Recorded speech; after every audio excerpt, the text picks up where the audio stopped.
कारगिल विजय दिवस 27 वर्ष झाली. कारगिलच्या पाकिस्तान युद्धामध्ये या ठिकाणी आपल्या देशानं विजय मिळवला.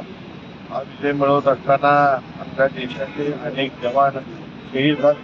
त्यामध्ये कराड तालुक्यातले मातृवीचे निकम हे सुद्धा शहीद झाले. आज या चौकामध्ये आज विजय दिवस साजरा करत असताना आपल्या सगळ्या भारतातल्या सैनिकांचा अभिमान वाटतो.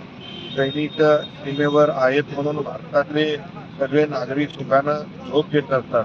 या देशाच्या सीमा सुरक्षित, तो देश नागरिकांसाठी अतिशय सुरक्षित आणि गेल्या अनेक दशकापासून त्याच्यावेळी भारतावर हल्ले करायचे प्रयत्न केले ते परतून लावायची ताकद या ठिकाणी आपल्या सैनिकांनी स्वतःमध्ये ठेवलेली आहे.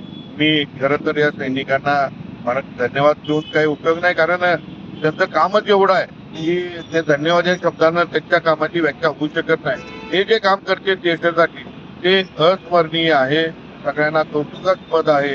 मी या विजय दिवसाच्या सगळ्यांना शुभेच्छा देतो. आणि या भारतातले सैनिक या युद्धामध्ये शहीद झाले त्यांना सातारा जिल्ह्याच्या वतीनं भावपूर्ण श्रद्धांजली लागते.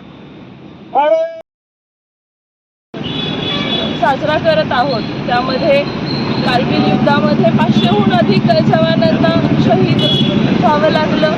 त्याचवेळी 1000पेक्षा जास्त जवानांना जखमी झालेले होते. परंतु हा जो विजय आहे हा देशाप्रती सगळ्यांचं असलेलं समर्पण, शौर्य, त्याग या भावनेचं प्रतीक आहे.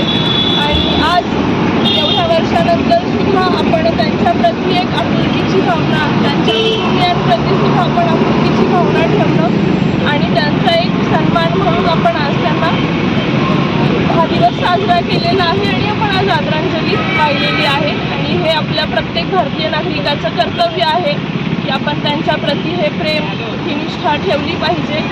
एवढा मोठा विजय जो आपण मिळवलेला होतो तो त्यांच्या असलेल्या शौर्याचं एक प्रतीक आहे आणि आपण त्याबद्दल त्यांच्यापुढे नतमस्तक होणं आवश्यक आहे. म्हणून माझ्याकडून सुद्धा शहीद सर्व जवानांना भावपूर्ण श्रद्धांजली. जय हिंद.